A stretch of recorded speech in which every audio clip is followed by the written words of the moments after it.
Hello and welcome to my showcasing of my AE2 inscriber automation using Steve's Factory Manager, which I've hidden back here so I don't accidentally break it.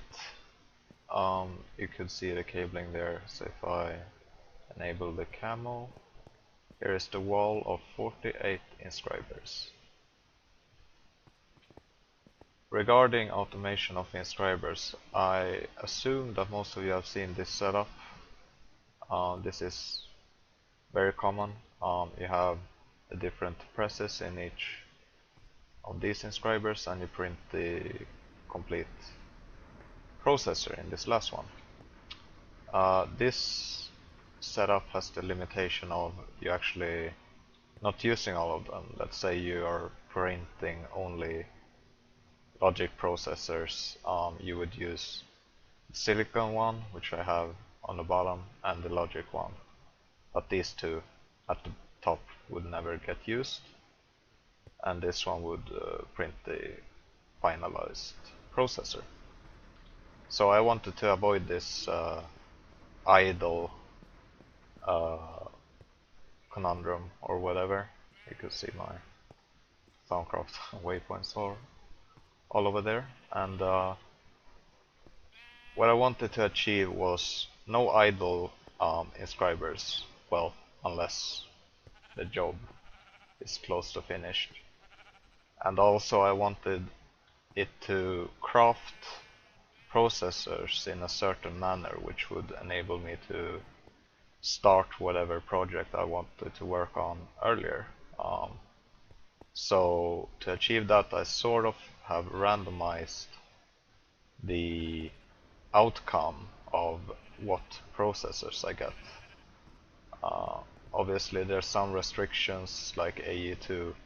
If you try to create 1,000 something that wants all of these, 1,000 of each, you have the restriction of it actually outputting up to 1,000 gold ingots at first. So that's why I have this draconic chest here, which is sort of overkill, but just for the storage, the intermediary storage. Also it's kind of finicky to get what you want using the config over here. When I tried it, I got spammed with everything in the config, even though I didn't want it really.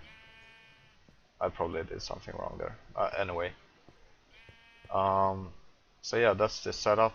I guess I can start talking about the actual program here. That's the camo.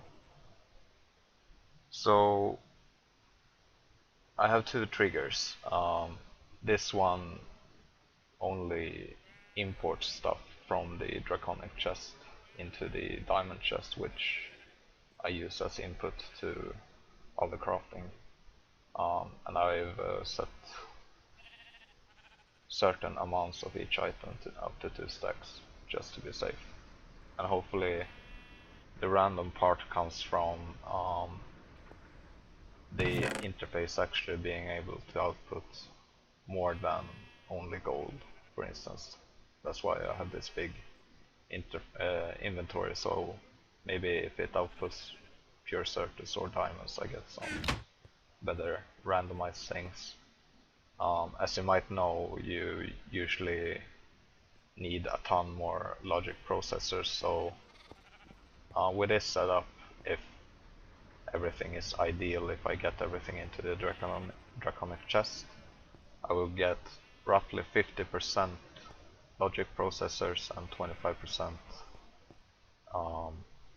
calculation processors and 25% engineering processors, and I do that by using a couple redstone emitters, which you can't see now because they're in camo. So that's the basic idea. I have used two global variables. This sort of comes from concurrent programming, making sure that you sort of claim resources so that other processes can't use the same resource at the same time. So I have a global variable I call idle inscribers, which contain all my 48 inscribers, and a global variable I call busy inscribers, which doesn't include anything at the start. And the idea is that I export stuff into idle inscribers, which are available for work, and I mark them as busy and move them into this set. And at the same time I remove the inscriber from this set. So I will populate this set while working, and when I extract the outcome from the inscribers, I will assign them to this set again. And it goes back and forth like this until it's done. And this is just a local variable which I use for these for each loops that iterate through each list. And this is the main flow of the program. Basically the reason, I've named the blocks here extract, which extracts stuff from the inscribers, and you have the printing part all down here. The idea is that I extract things from the inscribers in the same cycle that I want to print stuff. But I extract before I print, so that the inscriber is free for work. Yeah, so basically that's what I do here, and I make sure that the printed silicon gets outputted back into the ME interface, because that's how I set it up. I have the recipe for printed silicon here, and all of these require printed silicon. And the idea is that if I want to, I can always pre-craft a ton of printed silicon. But in all fairness, this is quite quick, as I can show you, I guess. I have a ton of processors, but you can never have enough.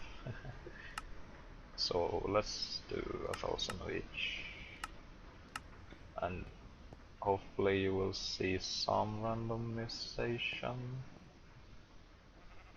Probably not.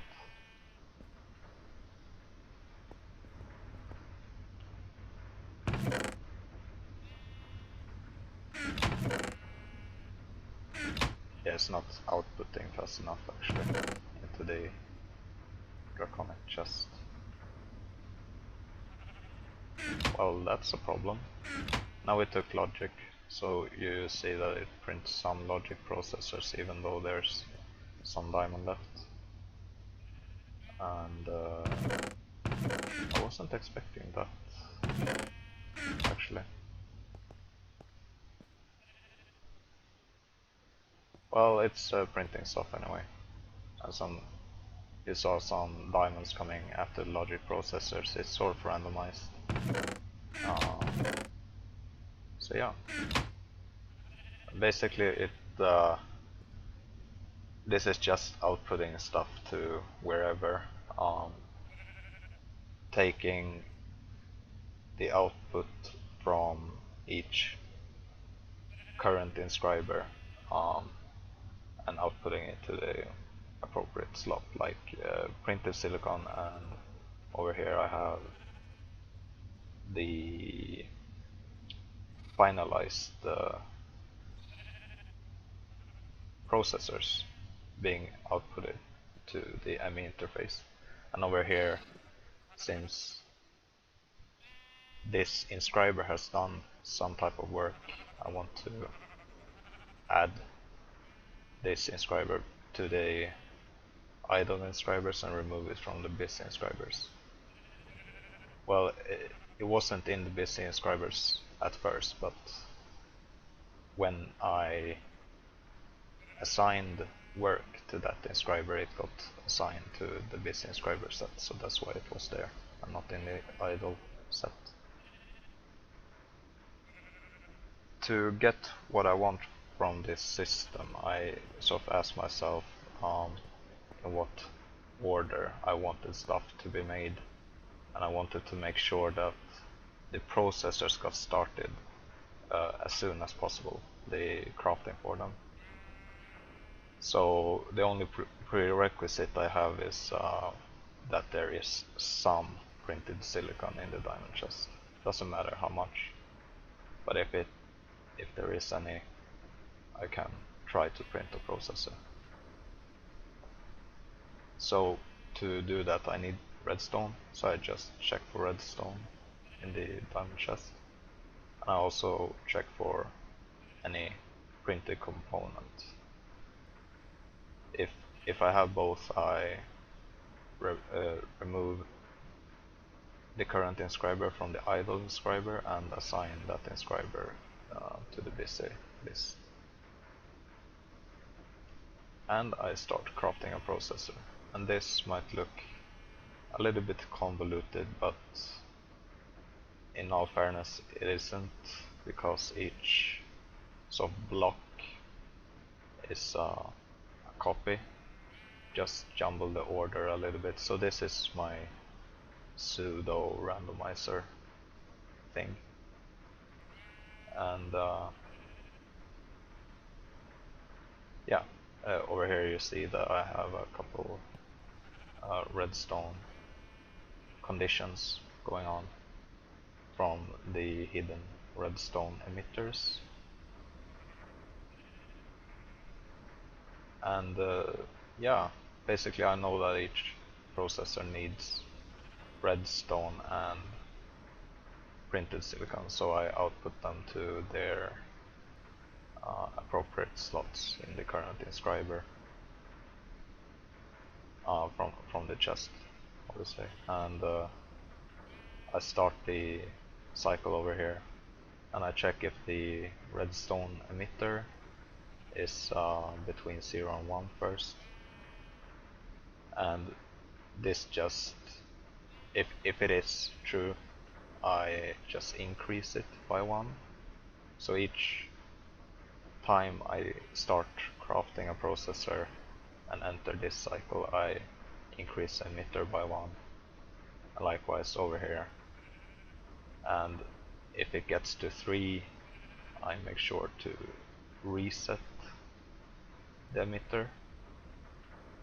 So next time I try to craft a processor, it gets to check this value at first. Or yeah, so it sort of cycles between these three. And this 0 to 1 is what makes it 50% logic. Well, it's not entirely true. I still need to check if I have the logic circuit or not. Otherwise, it crossed something else. Obviously, that comes from this conditional over here. I know that I have one of these. I don't know which one yet, because I didn't care at that point. So yeah, this randomization is also part of the where I print the parts. I can show you here. This is actually not, it is the right block, but it's jumbled. Let's see, I think I have, yeah, this is a little bit cleaner. Since you have a lot more outputs, it gets a little bit more crowded.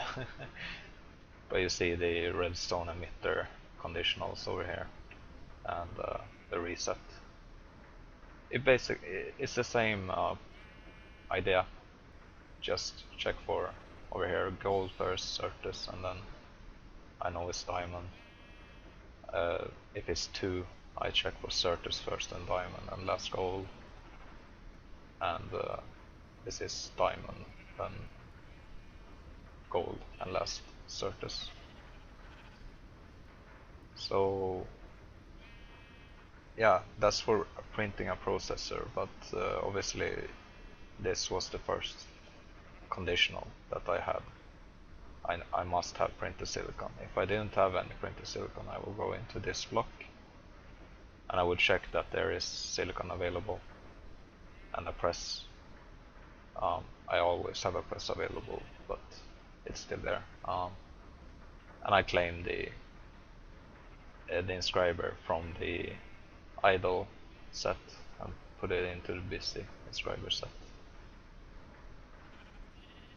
And I just put the correct item into the current inscriber at the correct spot. So here I put the press at the top and the silicon into the side. So if I didn't have any silicon, printed silicon, I came into this node, and if I didn't have any silicon at all, I would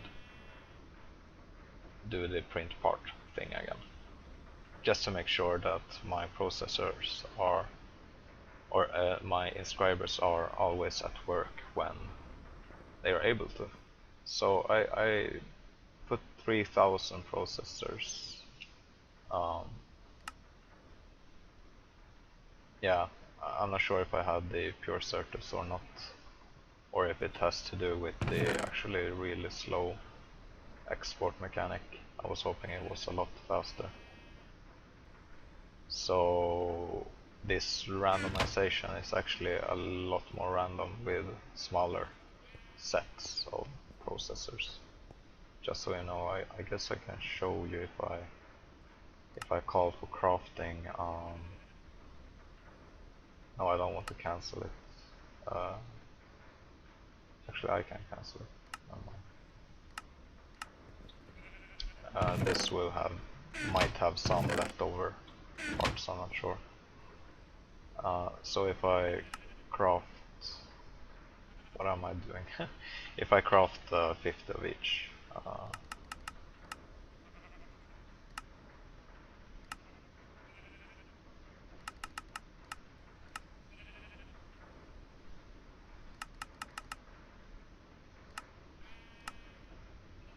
and let's see here. This one is done with it printed. This one is doing logics, and obviously it's still stuck on the old calculation processor, so that one hasn't started yet. So yeah, and or maybe it has to do with the fact that I actually cancelled the last job, I think. So yeah, that's the idea, and the reason I'm extracting before printing anything is that I want to make sure that if I empty an inscriber, I can actually use the same inscriber to craft in the same 1 second cycle. It might be a little bit overkill, but it's still nice. So yeah, I hope that covers everything. If you have any questions, I guess you can leave a comment. And thank you for watching, and have a nice day.